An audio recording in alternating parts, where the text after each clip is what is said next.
Terima kasih Anda masih setia menyaksikan Tapari Tausiah Pagi Hari langsung dari Masjid Agung Syekh Yusuf Sangguminasa Kabupaten Goa. Masih bersama Ustadz Andika. Tadi ini mengenai puasa ya, Ustadz ya. Ini saya ingin bertanya nih, biasanya fenomena puasa ini kadang-kadang sebagian dari umat Muslim ini melakukan kegiatan di masjid, yang mereka biasa bermalam, mengaji dan sebagainya. Itu mungkin disebut sebagai iktikaf ya, betul ya Ustadz ya?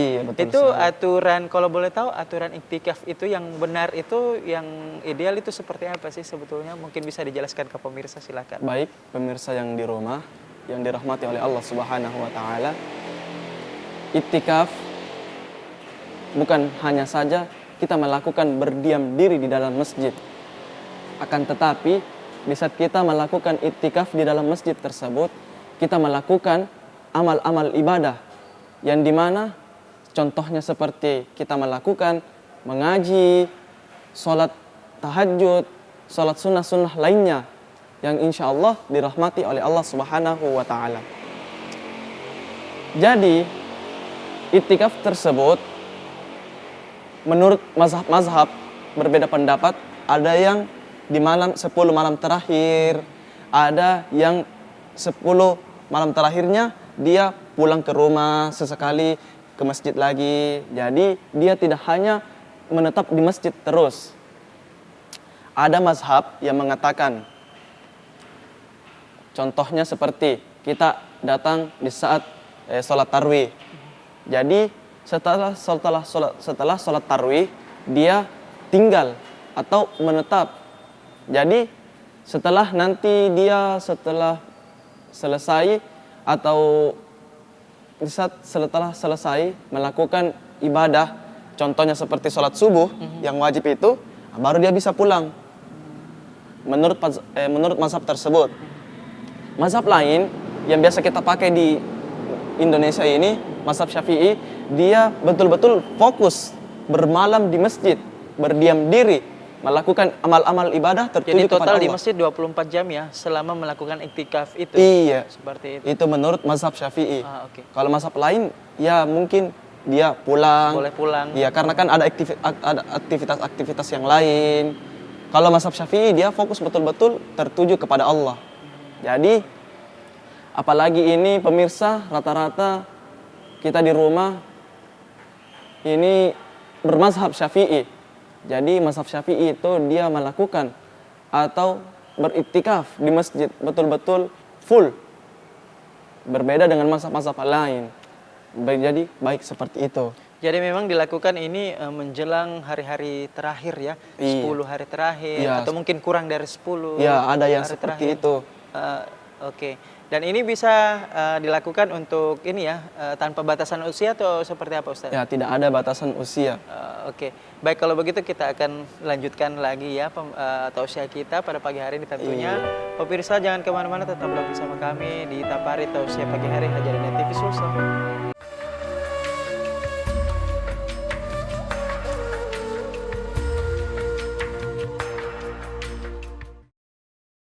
Kita tiba di segmen keempat, pemirsa ya, yang dirahmati Allah Subhanahu wa Ta'ala. Masih bersama saya Radiah Zahril dan tentunya Ustadz Andika langsung dari Masjid Agung Syekh Yusuf Kabupaten Goa Sangguminasa.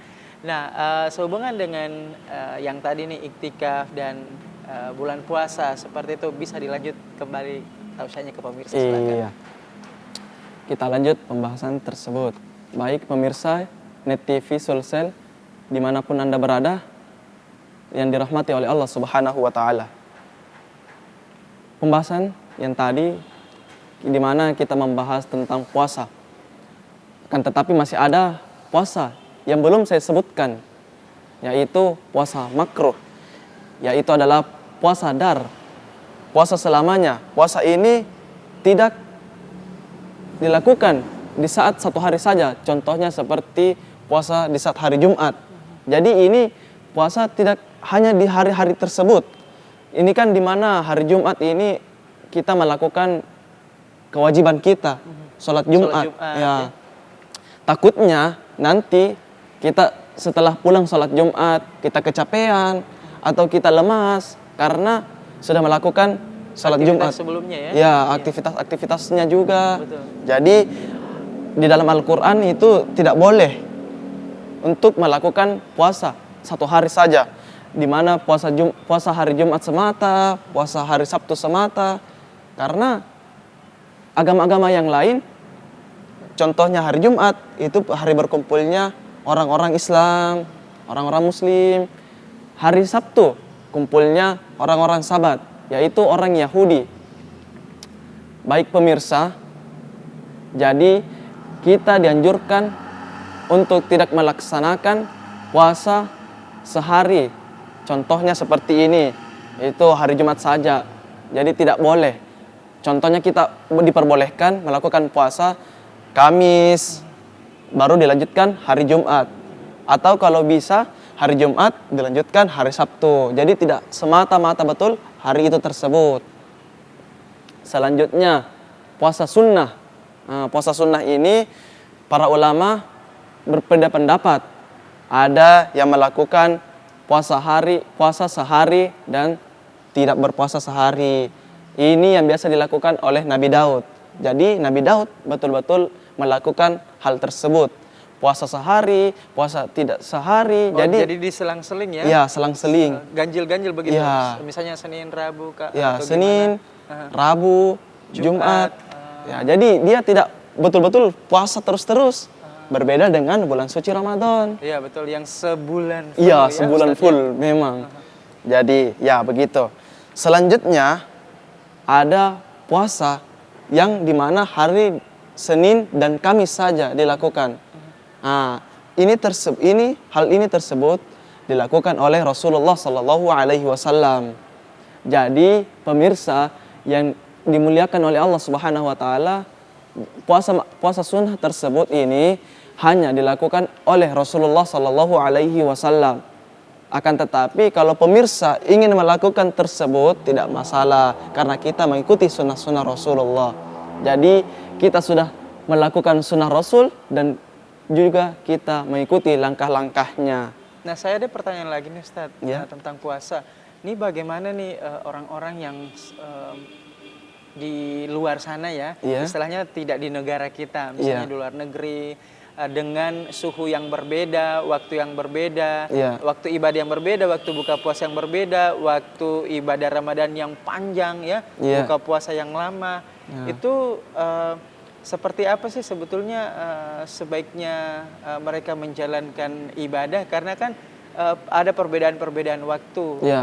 mereka berpuasa. Kalau misalnya mereka istilahnya sakit atau gimana, itu bagaimana kira-kira, apakah ada maklum di agama kita atau seperti apa? Karena mereka mungkin bingung nih, baru pertama kali tinggal di luar negeri dan mereka harus berpuasa atau gimana nih, seperti itu, karena dingin sekali atau panas sekali atau seperti apa, itu seperti apa? Ya. Bisa dijelaskan? Baik pemirsa yang dimuliakan oleh Allah Subhanahu Wa Taala. Jadi kalau kita keluar negeri atau berbeda cuaca atau berbeda waktu, yang dimana di saat kita melakukan perjalanan tersebut, ya kita sebaiknya tidak memaksakan diri untuk melakukan puasa tersebut. Karena takutnya nanti pemirsa yang di rumah, di saat kita melakukan puasa dan memaksakan diri, yang ada takutnya kita malahan tidak kuat untuk menahan tersebut. Takutnya nanti kita melakukan hal-hal makruh yang sehingga di mana kita tidak melakukan puasa tersebut atau membatalkan puasa karena hal tersebut. Ya, ditahan dulu penjelasannya, sebentar Ya. dilanjutkan lagi Ustadz Andika. Iya. Ya. Kita akan lanjutkan usai jeda berikut ini. Tetaplah bersama kami di Tapari edisi Ramadan 1443 Hijriah. Stay tune.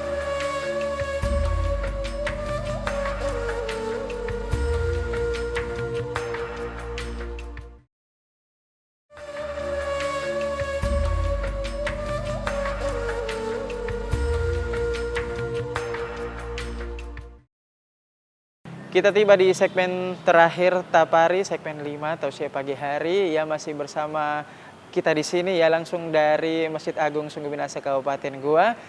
Kita kembali ke Ustadz Andika. Ya, ini sehubungan tadi dengan puasa yang di luar negeri. Boleh tadi ada tambahan penjelasan setelah itu mungkin bisa disimpulkan ke pemirsa. Silakan Ustaz. Iya, baik.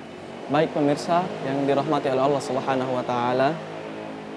Jadi, kalau kita melakukan puasa jangan memaksakan diri. Kecuali kalau ada asbab-asbabnya. Jadi kalau kita memaksakan diri, pastilah kita akan membatalkan puasa tersebut.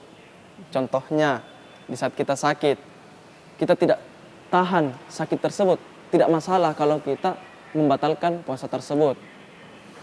Kan kecuali kalau kita masih bisa menahan rasa sakit tersebut, ya tidak masalah. Yang jadi masalah kalau kita tidak bisa menahan, lalu kita tetap melakukan puasa tersebut, ini yang jadi masalah untuk pemirsa yang dirahmati oleh Allah Subhanahu wa taala. Jadi seperti itu.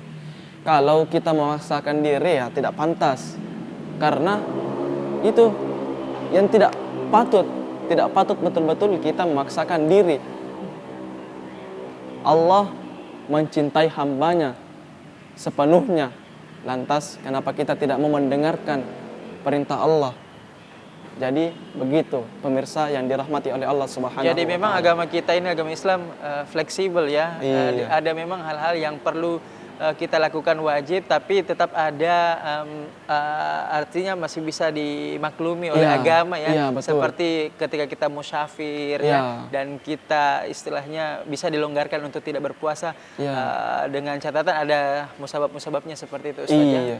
Nah, kalau untuk kesimpulan dari tema kita hari ini dari puasa dan itikaf ini apa? Silahkan disampaikan ke pemirsa. Ya, baik pemirsa yang dirahmati oleh Allah Subhanahu wa taala. Jadi kesimpulannya, marilah kita sama-sama betul-betul meningkatkan rasa iman kita di bulan suci Ramadan, apalagi setelah bulan suci Ramadan. Di saat bulan suci Ramadan ini kita betul-betul dibersihkan dari dosa-dosa kita. Jadi di saat kita melaksanakan atau di saat akhir bulan Ramadan, di mana hal tersebut atau kita menjemput rezeki Allah, janganlah sekalipun kita menjauh dari Allah Subhanahu wa taala. Jadi itulah kesimpulannya. Yang kedua, di iktikaf ini tidak dipaksa untuk semua umat muslim melakukannya. Seperti itu. Jadi yang ketiga adalah pemirsa yang dirahmati oleh Allah Subhanahu wa taala, kalau Idul Fitri sudah telah tiba, itu sama dengan kita terlahir kembali suci kepada Allah Subhanahu wa taala seperti seorang bayi. Ya, terima kasih Ustadz Andika ya atas tausiahnya hari Iya. ini. Semoga pemirsa di rumah bisa memetik banyak hikmah atas puasa dan iktikaf ini seperti itu. Iya. Dan alhamdulillah pemirsa, itulah tadi tausiah yang dibawakan oleh Ustadz Andika, salah seorang ustadz yang ada di Makassar tentunya, langsung dari Masjid Agung Syekh Yusuf Sangguminasa Kabupaten Goa. Kami pamit undur diri. Assalamualaikum warahmatullahi wabarakatuh.